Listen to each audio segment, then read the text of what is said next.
So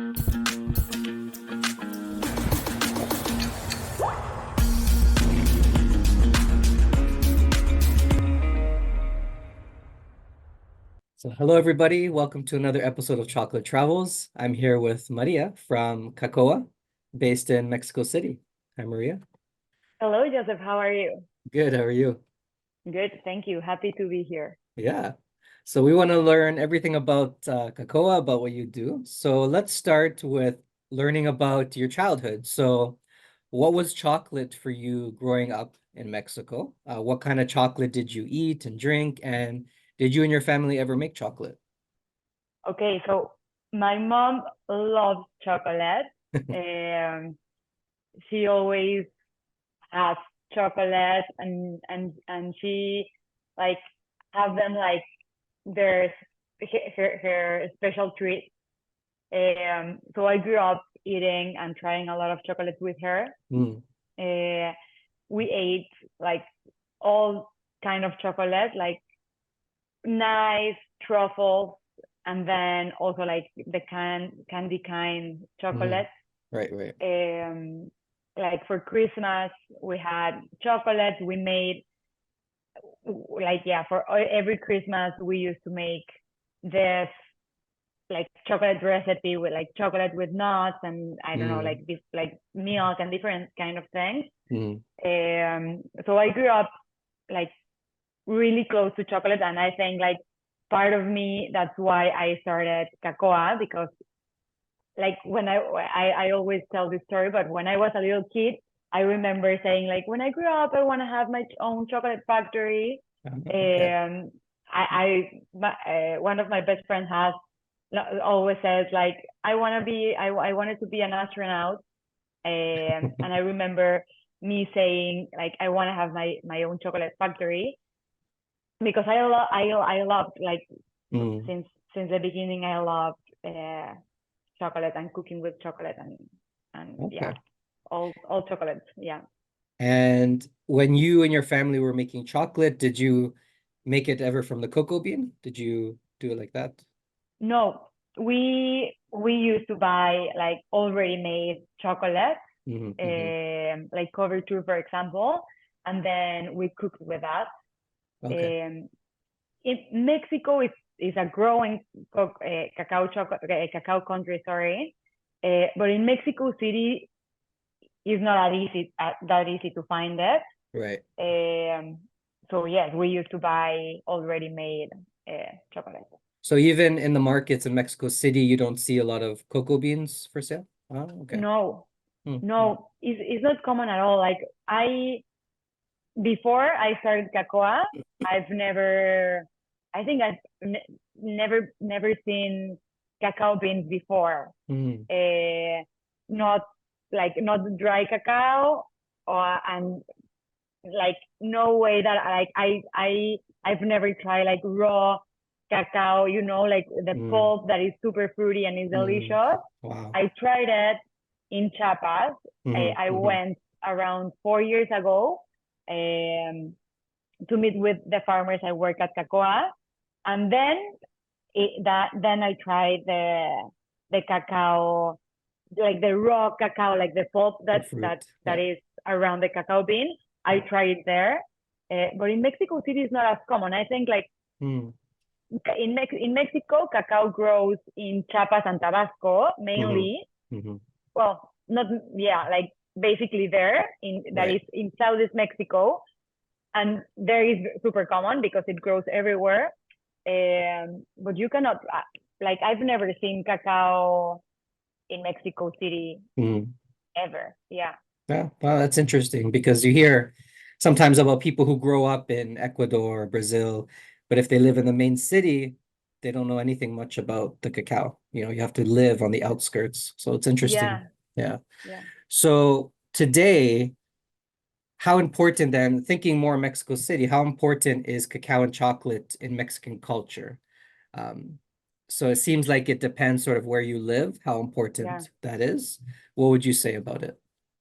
Like in Mexico City, I think is I would say like chocolate, like it's a candy, it's chocolate, and I think I don't know if it's because of me that I eat chocolate all the time, like even before I started Kakoa.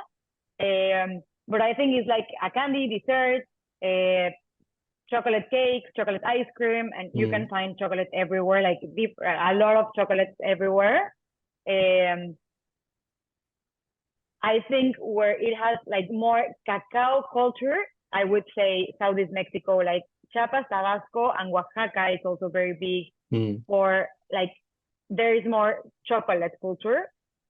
In Oaxaca, you can find like they grow cacao bean, cacao, not as much as in Chiapas and in Tabasco, but there is a big culture of chocolate there. Like it's super common to have like drinking like Mexican drinking chocolate.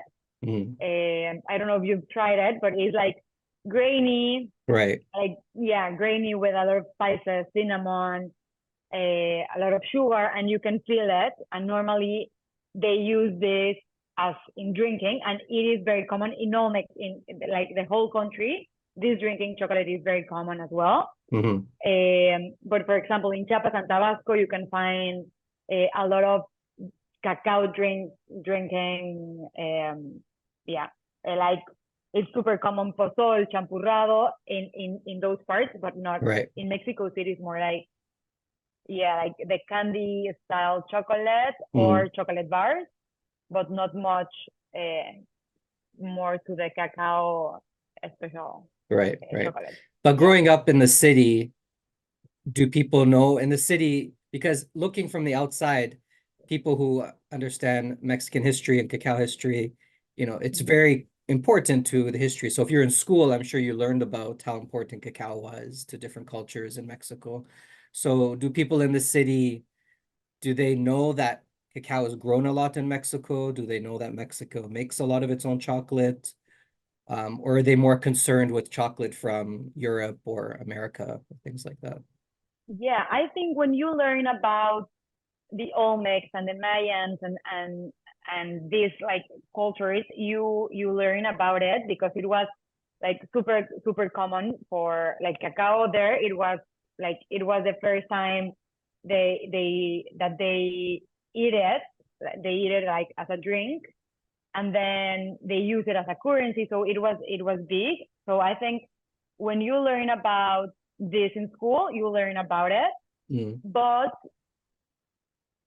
I think chocolate is more related as an European chocolate, not as Mexican chocolate. Like Mexico, like for being one of the first countries where cacao was discovered and eaten and everything, it like you would think that it is huge and that we produce a lot of cacao. But it's not as big. Like we are the 14th country that like in producing cacao in the world, and most of it we export it. Right. So there are like, of course, there are some Mexican brands, Kakoa, and there are a lot of other bean to bar chocolate brands, and there are other like more commercial chocolate brands, Mexican. But I would say that like mostly we export the cacao that we produce, other than producing chocolate with that cacao. Right.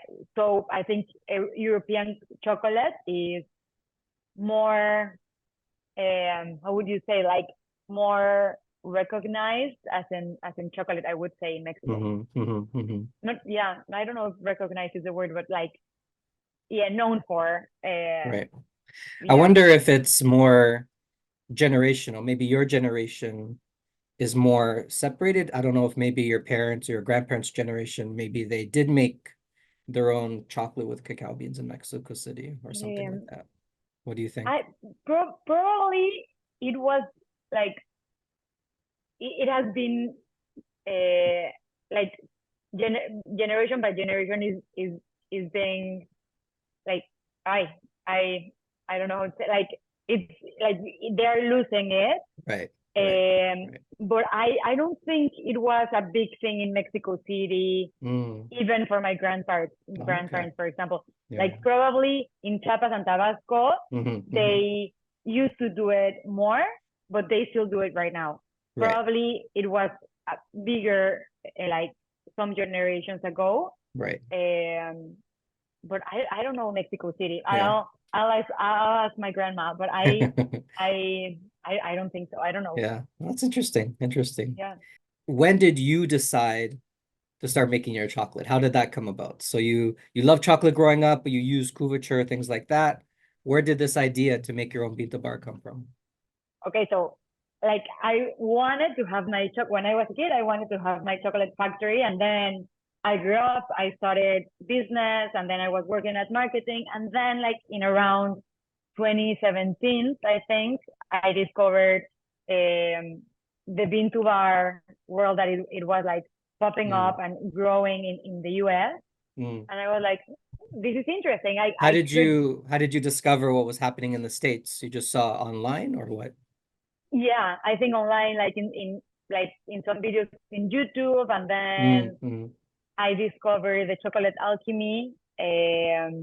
I'm sure you've heard of him, and mm-hmm, like he explained everything and the process and the mm. machines and everything, and I was like, maybe I can, yeah, I can like try and see if I can do it. Right. So that's when I bought my first melanger. It was a mess because I bought in the US. So for it to arrive to Mexico, it was like months. And then I started it. I I started to like look for cacao producers in Mexico, because I had no idea about any of this Mm-hmm. world. I used to Yeah. work at marketing, so like in the corporate world, so it's nothing to do with it.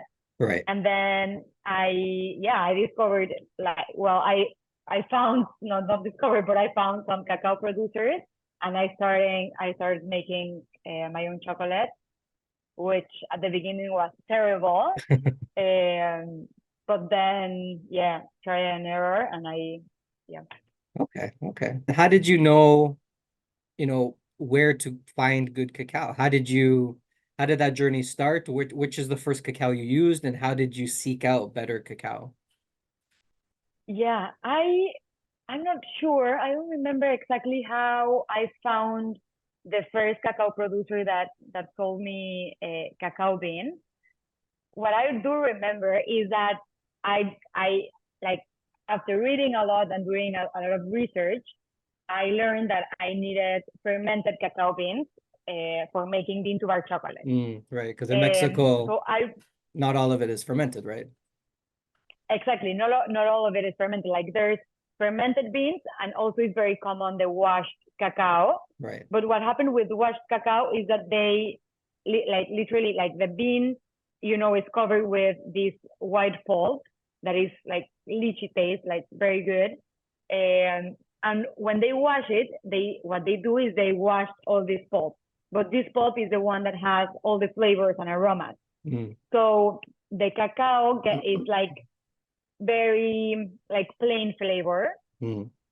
Um, so at the beginning, I was getting this cacao beans that I asked for fermented beans, and I was getting these beans, and I was like I thought it was what I was asking for. Right. So I started making the chocolate, and at the beginning, like there were a lot of batches that I had Mm. to put in the trash because they were terrible. Mm.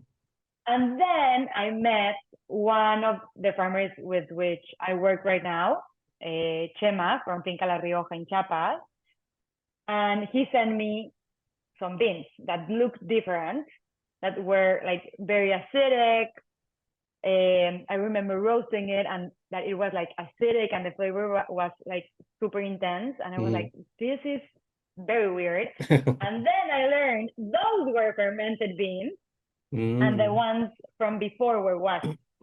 Um, and then doing a little bit more research, talking with Chema, um, I understood that the fermented beans, they have all these flavors of the pulp, in the bean, and because of the fermentation, they are more acidic, and you have all these like different flavors and aromas, and like more rich and intense. Right. So you have to take care of that during the roasting and during the grinding. Right.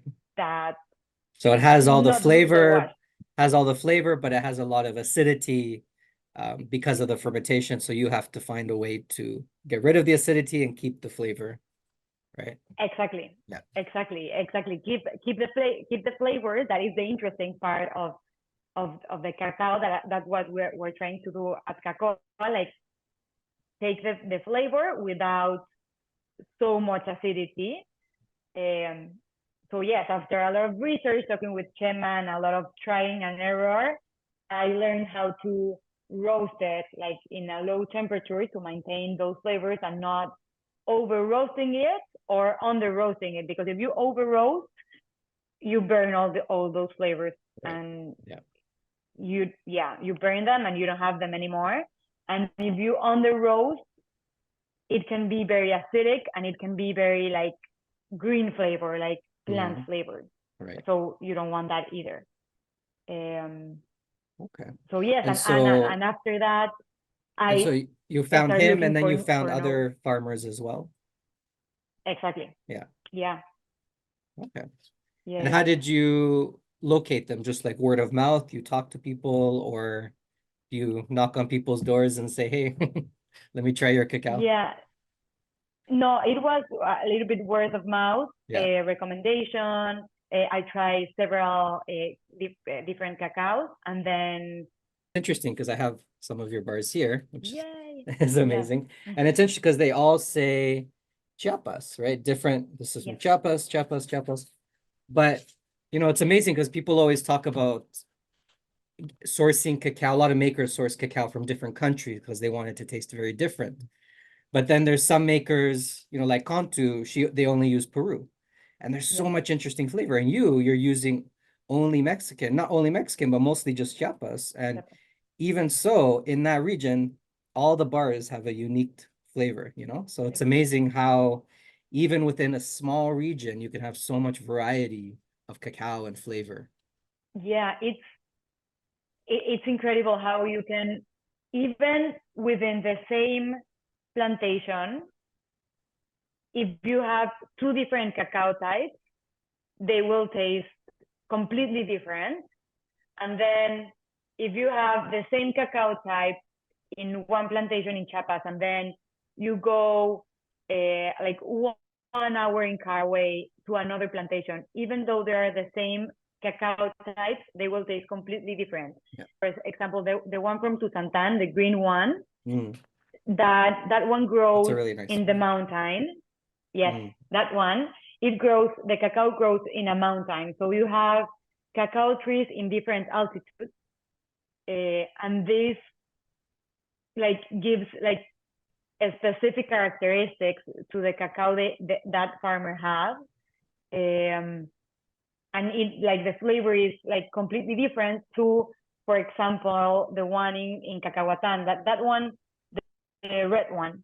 That one is criollo, so obviously it's also is different. It's a different cacao type. It's like the flavors will be completely different. But those two plantations are about, I would say, 30-45 minutes away from one another. So not too far. You can see, no, not too far, like 45 minutes in car or 30 minutes probably. And you can see like the flavors are completely different. So that's why, like, what I like to do is use like single origin. So you'll see the 5 chocolate bars we have. The 5 of them are dark chocolate. One is dark milk chocolate, but the other 4 are dark chocolate. All of them are single origin, which means I only use the cacao I use for each one of them. It's from one cacao type from one plantation. Like, I don't mix the cacaos from different plantations or different type of cacao. So they have a very distinct flavor. Exactly, very distinct flavor. And how I do it is like, I roast really light to not burn these flavors away, Mhm. and like light but high enough to take the fermentation and the acidity flavors away, Mhm. Mhm. but maintaining like the fruity flavors or the citrus flavor, nut flavors, all of this that comes directly from the bean, to Mhm. have them in the chocolate. I've had like customers that ask like, so I can see in the ingredients that it says only cacao and sugar, but you have like, I don't know, like berries to it, right? Like flavors, or like, no, Right. it's nothing. It's Yeah. directly from the cacao bean. Yeah. Yeah. And that's how amazing the flavor is. I get that too with customers. They're confused when they eat. They said, Yeah. you said it's plain, but why do I taste this? And Yeah. that's the fascinating part of being to bar and craft chocolate, is that people have no idea cacao has such interesting flavor, such variety of flavor, interesting flavor. People have no idea. So it's Yeah. amazing that you're able to capture that. We grew up eating like chocolate from these big commercial chocolate companies that are over roasting the cacao beans and Yeah. also adding a bunch of stuff and flavorings, and yeah, but overall they are over roasting the cacao beans, and And with it's this very they might simple. Yeah. exactly. Yeah. Yeah. And yeah, the cacao has amazing flavors, and you can taste it also as well in the pulp that covers the cacao beans when you have Mhm. the cacao pod like raw, and you try different cacao pods from different cacao types or in different plantations, and also the pulp tastes completely different. Yeah. That's a good point that gets overlooked a lot, is that the pulp, when it's fermenting, the aromas of the pulp go into the seed. It impacts the flavor of the Exactly. seed, right? So if you have a pulp that tastes very bad, that's not going Yeah. to help the seed. But if you have a pulp that's very floral, whatever it is, it's going to Yeah. impact the seed, right? That's a really good Yeah. point. Exactly. Yeah. Yeah. So it's very costly for a lot of farmers to grow fine cacao. Um, Mm-hmm. do you talk to these farmers? Do you find out like why do they care so much about really good cacao and growing really fine cacao? Why are they passionate about that? All the farmers with which I work, they have like their families have been growing cacao for generations. Mm, And I think like little by little they just realize that they can grow like a really good high quality product in flavor, and they are also playing with the fermentation mm, to have like better flavor or different flavor. They are like taking very good care of the drying process. For example, in Pichucalco, haciendo una panada, they have like, it's a very rainy and very humid area of Chiapas. Um, so they care about it. Their families have been growing it for generations, so they mm, care about having a good product, and they also have they said like the cacao that tastes better or good than, I don't know, if other producers or yeah. And then also they said the chocolate they can make with it. And I think it's, yeah, they care about having a good product. mm, And for example, the one in Pichucalco is like they used to produce not organic cacao, and then now they produce mostly all the vegetables and fruits they consume. They produce them as well as like in the same plantation and in the same space where they mm, produce the cacao. So mm, they realize like we don't need any like fertilizers or mm, uh, chemical stuff in the food we're having. mm. So they started to take these things out, Okay. and now it's super interesting. I love this story because they have organic cacao and organic fruit and vegetables there in the plantation. And what Hmm. they do, it obviously it has they have more work because of it, Hmm. but it's super interesting how you're there in the plantation and you have their monkeys. That's why I decided to put animals on the Yeah, branding, because I was impressed when I visited. a little monkey. Yeah, that one.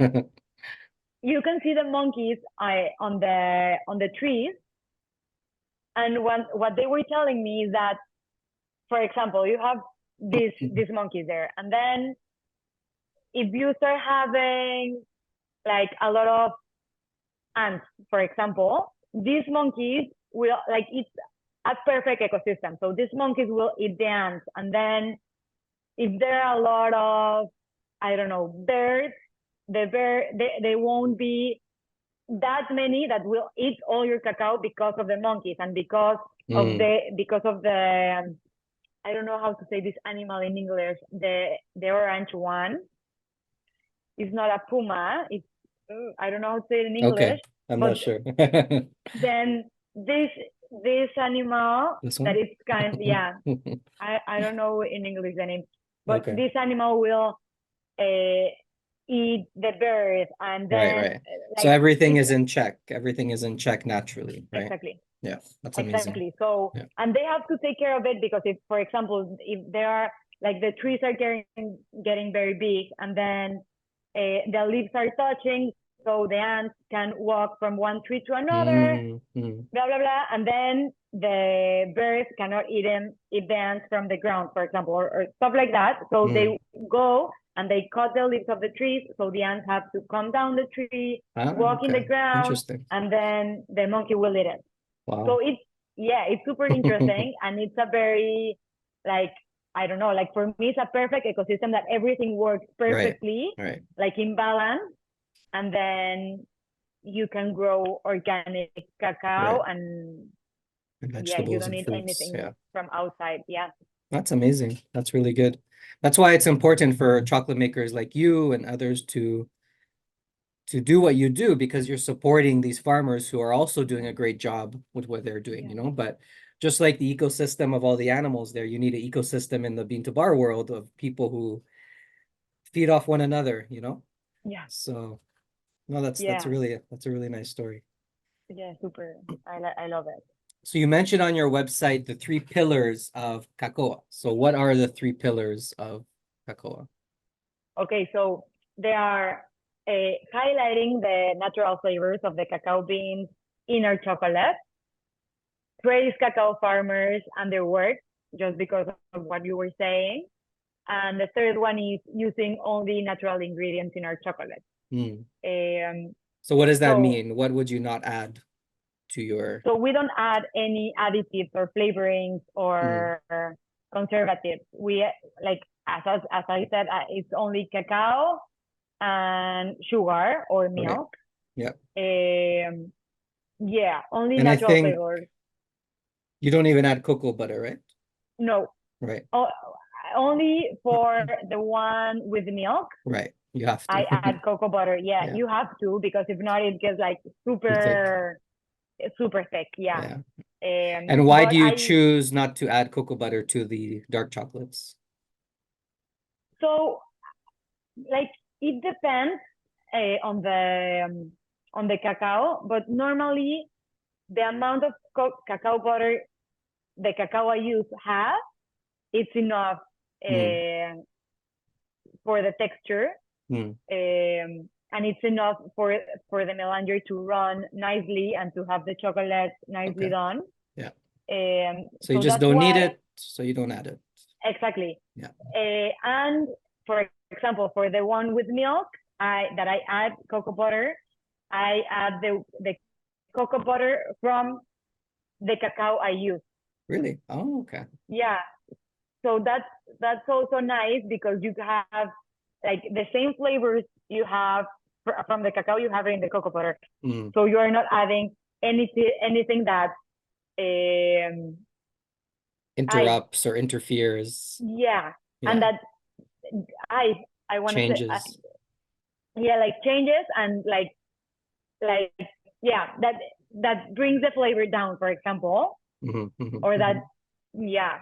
Yeah, you want, um because a lot of the in bean to bar chocolate, like coffee, you want to taste the bean itself, no Exactly. interference, right? And so using the same cocoa butter with the same aromas makes it 100%, pure, pristine. So that's really Yeah, cool. and like it, for example, the cacao criollo, normally it has more percentage of cacao butter in Mm, the bean mm, than other cacao types. mm, So, for example, for the other one, for the other bar, for the criollo, you don't need to add more cocoa butter because it has a higher percentage, so right. it runs super nice, and the texture is nice and is smooth. But for example, for the others, you could add more, so you can have it more smooth. You don't need it, but if you have like the cocoa butter from that bean, you can add it, and you can, like, you don't, yeah, exactly, you don't interrupt in it. Yeah, Yeah. yeah. Okay. Wonderful. Today in the bean to bar world, there are styles of chocolate. There's you in Mexico, there's somebody in Africa, somebody in Southeast Asia, and everyone's making their chocolate and they're making it in their own style. It's not just Lindt or what we're used to. There's different styles of chocolate now. Yeah. So could you describe your style of chocolate? How would you say, what is your style of chocolate? Yeah. I would say like natural and like very rich in flavor. Mm. Um, Yeah, the flavors are very vibrant. Each one is yeah, very like strong. Not you subtle. no, like you can really taste Yeah. the flavors. Uh, so probably I would say that, like, very rich in flavor, natural, and like, yeah, that you can really taste the cacao beans. Like, it's not a normal chocolate flavor and that's it. It's not a Right. plain flavor. Yeah. You have obviously the taste of chocolate and cacao and the bitterness of the chocolate and like these flavors, but also you can taste the fruity, the citrusy, the nuts. So I would Hmm. say, like, natural and very, like, intense natural flavor. Okay. You can taste the cacao. Yeah, Hmm. I have a customer that loves the chocolate bars, and she always tells me, like, I like it because it's like the taste, literally the taste of cacao Hmm. in your chocolate bars. And so I would say probably that. Yeah. What Wonderful. would you say? Um, how would I describe it? Well, I would say that it's definitely not subtle. Like a lot of brands, especially in Europe, Yeah. they refine a bit longer, so the flavors are a bit more, you have to search for them, or yours you definitely don't have to search, it's right there, which in a way, it kind of like Mexican food, where if you eat Mexican food, the flavors are pow in your face, right? Yeah. And I would say the chocolate resembles the very pow in your face, so Yeah. that's kind of I like Mexican that. style, I guess. Yeah. Yeah. Like the flavors are vibrant, you have the colors are vibrant, so a lot of vibrancy. Yeah. Yeah. So today, you've been making chocolate for, a little while now. What part of chocolate making do you enjoy the most these days? Okay. So not making, but eating them and tasting them at the end. Okay. Just this weekend, we had some friends over, and we had, like, we opened the five chocolates from Kakoa, and we had them with wine, like, as dessert, and Mm, I really enjoyed it. Like, it was like, yeah, perfect plan for me. okay. But in making it, I would say probably tempering, Yeah, you like hand tempering? tempering. At the beginning, it was my big headache. Yeah, yeah. It's hard. It's very hard, and it's annoying sometimes because you're Is trying your to is your kitchen air conditioned or know.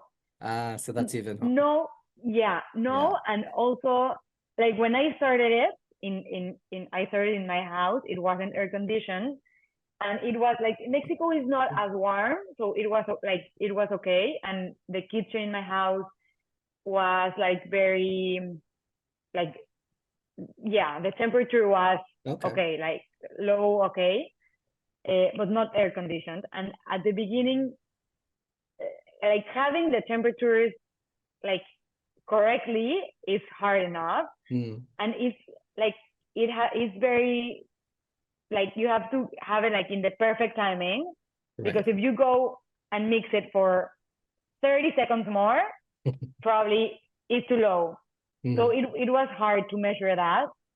And then you think you have it, and then you unmold the chocolate bars, and they are not well tempered. So it's annoying and it's hard.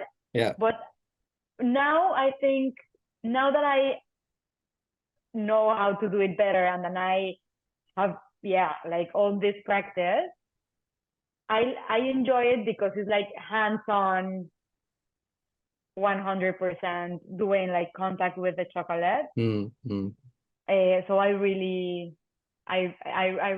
think I really enjoy that part. Yeah, yeah. No, that's funny. A lot of people, when they make chocolate, I would say the hardest part is not the making at all. It's the tempering, because it's a skill that's unlike any other skill in the kitchen. You never have to Yeah. use that for anything else. So, that's the key. Is I tell people it's getting a feel for it. You can learn all the Yeah. numbers and everything, but you have to get a feel. And Yeah. then once you get a feel, then you can do it Yeah, easily. because like you have to get the temperatures and the timing like perfectly.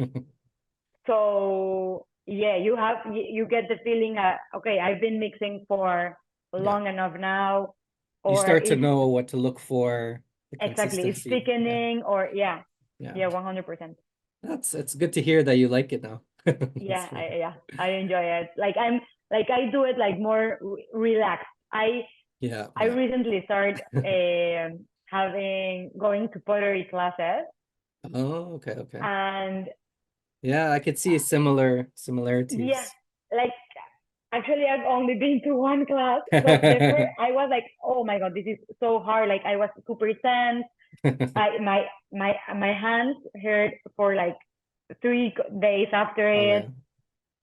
It was intense and it was very tiring. And I think it's similar. Like after some time that you get used to it, you get used to the posture, to the to the like how you put the The hand, tension. the tension Yeah, exactly. yeah. After it, I think you can enjoy it, because I've seen videos and people seem to really enjoy doing pottery. But for my first class, I was so tired at the end. So I think it's like when you get used to it, you can really enjoy it. Yeah, yeah, it's true. Yeah. Yeah. That's why I tell people who are learning to temper, just keep practicing, right? You can Yeah. melt it and start again. It's not the end of the Yeah. And you can world. do it however times you Yeah. like, all day long with the same chocolate, melt it and do it, melt it, melt it. Yeah. You can't Uh, you can't do that with cookies or bread. If you burn it, yeah, it's finished. That's they're it. gone. Yeah. Yeah. What were the greatest challenges for you as a chocolate maker in Mexico? I guess finding Okay. the cacao was one of them, but Yeah. what other Finding challenges?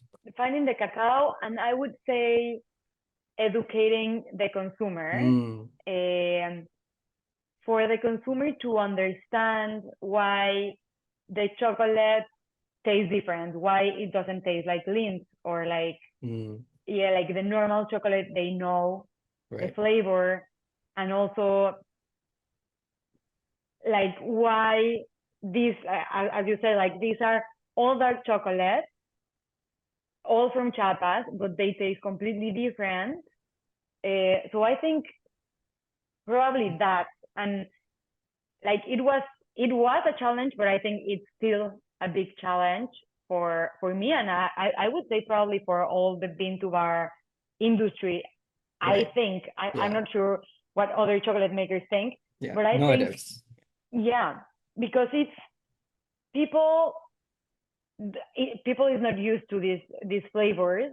Right. I And tell at the people it's big like cheese. If you only had Yeah, mozzarella your whole life, you're like, oh, I like cheese. And then somebody gives you Asiago or a pecorino or something. You're like, what is and this? But it's still exactly. cheese, right? Yeah. Same Exactly. idea. Yeah. And probably at the beginning they don't like it, but then that after they understand it, and when I've realized that when they know the process and the Mm. why Mm. of these flavors, and like the cacao has these flavors. It's not as the chocolate we've grown with, it has these flavors. I think they really enjoy it. And like when it was COVID, that everyone was in their houses, I started making these chocolate tastings, online chocolate tastings. And it was a great way to educate people about the process. Nobody knows about how chocolate is made. Nobody. So, and it's a very interesting process. People like it. And when they understand it, and when they try, like, I also realized that when they try, for example, the 5 chocolate bars, one after another, and they realize the different flavors they have, one like from the other, they realize like, okay, so there are all these flavors in the cacao. And after understanding the process, they enjoy it more, and they like it much more than if they don't know about it. So that's why I try to like for example, in the packaging, I put I have the process there, and I talk about there. And they know when you I think it's when you open it. You have more. Yes. Yeah, exactly. And then I talk about the ecosystem, and I talk about the farmers. And I try to talk a lot about it on my website and on Instagram, so people can little by little understand it and know it more. And enjoy it better. It goes hand in hand. If you're gonna make bean to bar chocolate, you have to educate. You can't for sure. You can't sell it otherwise. Do you find that people, do they get excited that you say it's Mexican cacao and it's made here in Mexico? Do they care about that? Does that make them excited, proud? Yeah, I think yes, because as we talked at the beginning, like Mexican chocolate is not as big. So when they okay, so this grows in Chiapas, and then you produce it in Mexico City, and these flavors are like Mexican flavors. It's from here, and you produce it here, and everything. I think they like that for sure. And you sell your chocolate at markets mostly right now?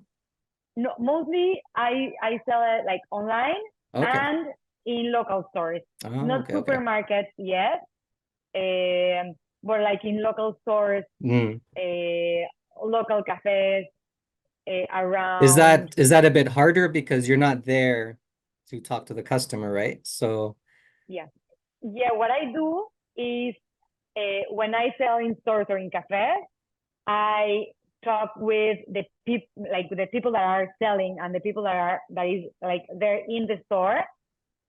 So I go there and I explain to them like all the process I do, the pillars we have for the brand, the work we do with the farmers, and I gave them the chocolates for them to try them, like the 5 of them. And I spent like some time with them, like answering for their questions and stuff. And then it's easier for them to sell the chocolate. That's really good. Yeah. How about the farmers where you source the cacao? Do they ever get to try the bars that you made of their cacao? I went to visit them, like I think 4 years, I don't know, I think 3 years ago, and I took them some of the chocolate bars, and then I did the rebranding. Like I used to have another image for Kakoa, and I did the rebranding last year in November. So for Christmas, I sent them the 5 chocolate bars, so they can like mostly see the branding and and taste the chocolates and everything. Yes, and wonderful. All of them said their cacao is a better chocolate, of course. But they like them. Very nice, very nice. Yeah. Where in the culinary spectrum would you say chocolate falls? So would you consider chocolate a food? Do you think of it more as a snack, a treat? How do you see it? Yeah, probably I would say a treat. I wouldn't say dessert only, because I eat chocolate with everything and all day, uh, I make my own homemade granola, and I add Kakoa chocolate, like squares to it, and I normally have that for breakfast mostly every day. Okay. Like fruit, yogurt, and a little bit of granola. So I have, and I love when I have a scoop of like with a chocolate piece, and then maybe like a snack or a treat, like mid morning, a dessert as well, or a snack treat in mid afternoon. Like Okay. I could Okay. eat chocolate like every time, like at every time of the day. And lately I've been cooking a lot with the chocolate. Like I've been doing it for a while, but lately I've been doing it more like dessert with the chocolate, with my chocolate bars. Last time, like 2 weeks ago, I did this like banana, sliced banana with peanut butter, no sugar, only like peanuts, grinded, and then dark chocolate, and then you freeze it, and it's Okay. amazing. So I have them in the freezer. It's a problem because now I have them like very easy. But I've been like every time I see like a recipe with chocolate, I try to do it with my chocolate. So I've been doing it that lately, and I really enjoy Okay. doing it, and I really enjoy seeing the final um the final result. I think that's important, is not just to enjoy chocolate as a bar, but to find as many ways to use it as possible, you know. Yeah. Yeah. Yeah, exactly. I really enjoy it alone, but also like I've been really enjoying making these recipes and tasting it. I love it. And lately, like the recipes I find that like amazing, that I love, like this banana peanut butter chocolate. I've been doing some reels on Instagram to share it and see if like people want to do it. Yeah. And like there are like other uses for the chocolate bars if you don't Right. like, or if you don't want it only alone. Right. Like, So my other question is, do you ever pair chocolate with anything? You mentioned you were doing wine. yeah. Have wine and chocolate sometimes. So what do you like to pair chocolate with? Okay, so I like on the weekend I did one red wine. Like it was a light red wine with the chocolate, and I loved that. Also, I like pairing it with sweet white or rosé wine, Okay. because with red wine, like normally the red wine, the flavor is more intense. Right. So normally the red wine wins in these both flavors. But if you taste it, or if you pair it with sweet white or rosé wine, the flavors complement really nice. So I like that pairing.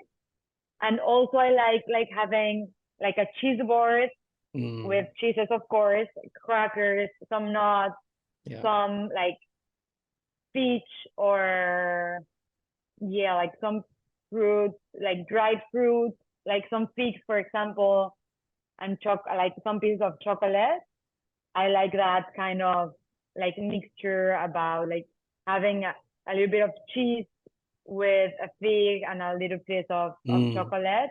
I love that pairing. Yeah. No, I love cheese and chocolate. It's I really, love really nice together, definitely. yeah. And I think your chocolates, because the flavors are very pronounced, then it competes well with different cheeses. You know, so some cheeses have strong flavor, and I think they go Exactly. very well. Yeah. Yes, as the chocolate has a strong flavor, I think you can pair it with a strong cheese, Yeah. and it will go together well, and not the chocolate or the cheese will win on the pairing. What did your family and friends think about? What do they think about your chocolate? Or when they first tried it, you know, maybe they're used to the candy bar. So did they like it at first, or did some of them say, "Oh, I don't know." Yeah, for example, my dad likes the dark chocolate, Okay. so he likes it since the beginning. Also, my father-in-law, he loves it, and he always tell me like, I think he's my husband as well, but I think my father-in-law is one of my biggest fans because he always say like, you ruined chocolate for me because now I only like yours. I like hearing that. Yeah, that's a good thing. I love hearing that. Yeah, it's my greatest compliment. Yeah. My mom, for example, she used to like she likes and she used like she likes milk chocolate, and she was not a fan of dark chocolate. So at the beginning, it was hard for her. But I think now she really enjoyed it. And like little by little, she has been enjoying it more. Nice. I bring her for like to this side of chocolate instead of milk chocolate. My husband loves dark chocolate, so he really enjoys it as well. And I have some friends that like it, and like they have it like a special treat, like they have one square every time and really like sit and enjoy it. I have some other friends that are not fans of dark chocolate. I have one special friend now in mind that it wasn't a fan of dark chocolate, and now like the dark milk chocolate is new. Yeah. And she loves it. Like she texted me like, you are like I'm spending a lot of money in your chocolate because I sit down working and then I realize the bar is gone and I'm craving for more. Very nice. More and more. So yeah, it's nice to have that kind of feedback. Yeah. So right now your lineup is you have 4 single origin darks from Chiapas, right? You have these 4 here, and then you have the 1 milk chocolate, which is wonderful as well. Is this sort of what you're planning to stay with? Are you planning to develop any new products in the future? Yeah, now we're working on a new like line that is like a special edition. Oh, okay. And we want to try. Also, it would be single origin, but we want to try to mix it with some new ingredients.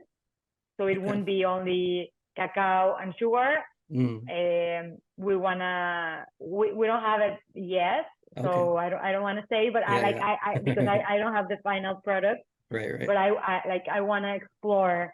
And to have different like I'm talking in Spanish now. So to have dark chocolate, single origin, but with some different ingredients. Okay. So we're working on that. It will be like hopefully out in around 2 months. I'm hopeful. Very nice. Yeah. And what motivates you to keep going nowadays? I really like it. I really enjoy it. It's your dream come true. Yeah. It is like of course it's been tough and it's been frustrating at times, and it's been like tough at times. But did you ever feel discouraged that you wanted to quit almost? Not to quit, but I've thought about it. Like maybe it's not growing as fast as I would love to, or mostly that it's not growing as fast. That's a good point. Yeah. And I think a lot of people struggle with that, especially because they think they're making chocolate, everyone's going to like it.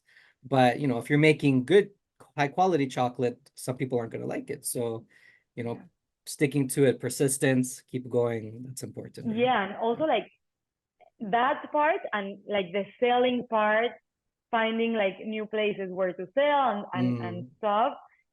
It's hard. And also at the beginning, like it was small.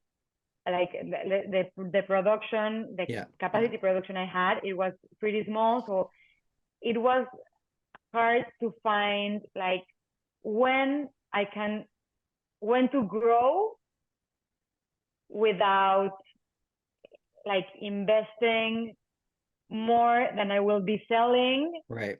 for a long time. Like I understand like at the beginning you have to go for it. And probably at the beginning you will have like low months or low months, hopefully not years, like low months. Right. And then it will grow.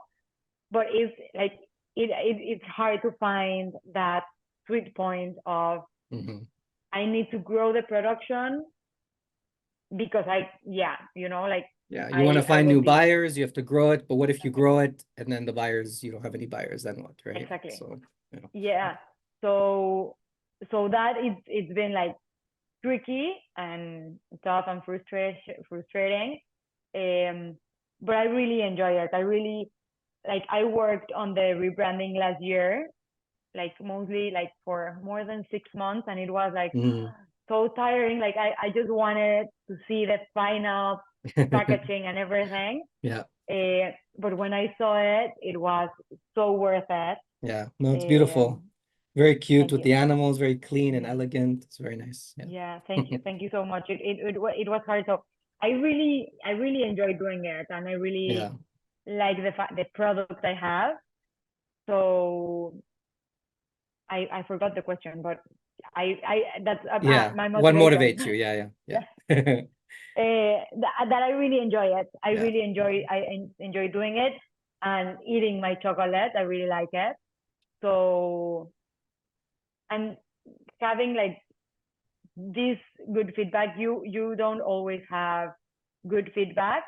That's also a good thing. Like it's always good to have feedback, even if it's not the greatest. Yeah. But there's always space. Yeah, even if it's maybe you're not doing anything wrong, but you just want to know what your clientele is thinking, right? Exactly. What they like, what they don't like. It's important to know Yeah, what they look for. And you take what you want, what works for it. Yeah. And improve. Like there's always space to improving. Yeah. And to creating a better product. Yeah. Now that there's more bean to bar makers popping up in Mexico, is there any community yet? Like, do you guys ever connect with each other, or are you too spread apart? I think it's not as connected as it can probably be. Do you think it would be good if you guys were more connected? I think yes. I think like as the industry of bean to bar chocolate is still very small. Yeah. I think it's great to have, for example, these kind of interviews and all the work you're doing, for example, the app and the YouTube channel. Just to get it out there. Yeah. Yeah, to get it out there, and also this helps educate the customer. Right.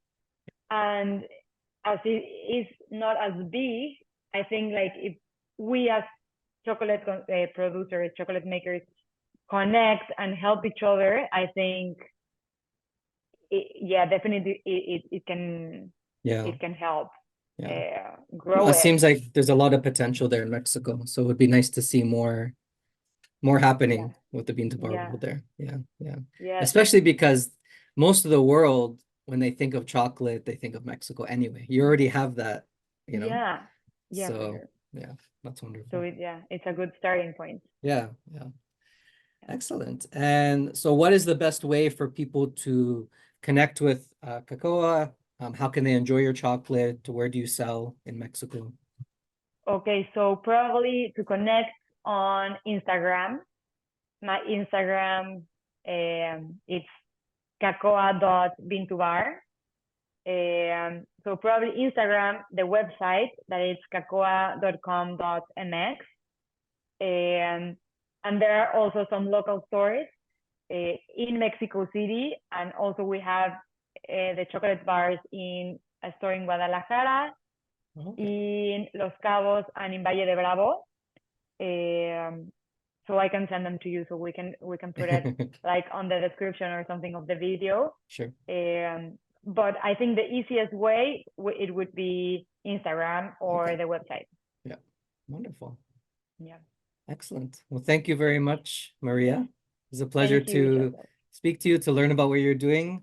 I really enjoyed your chocolate. It was wonderful. I think more Great. people should try. So it really it's amazing to see such new styles of chocolate, you know. And I think this is a good chocolate that represents Mexico, like I was saying, the vibrancy, just like in Mexican food. So Great. you're doing a great job. Keep it up. And yeah, thank you so much. Thank you so much, Joseph, for this, for the space, for the time, for trying the chocolates. I'm glad you like them. Yeah. And let's stay in touch. Thank you so much for everything. You're so welcome. All right, all the best. You take care. Bye. You Ciao. take care. Download the free Bean to Bar app to connect with incredible chocolate makers from around the world. Also, be sure to visit beantobarworld.com, your portal for all things fine chocolate, virtual tastings, free learning resources, research, and much more. Subscribe to the newsletter to stay in touch, and donate to the free app and free resources here. Contact me for any chocolate-related questions you may have.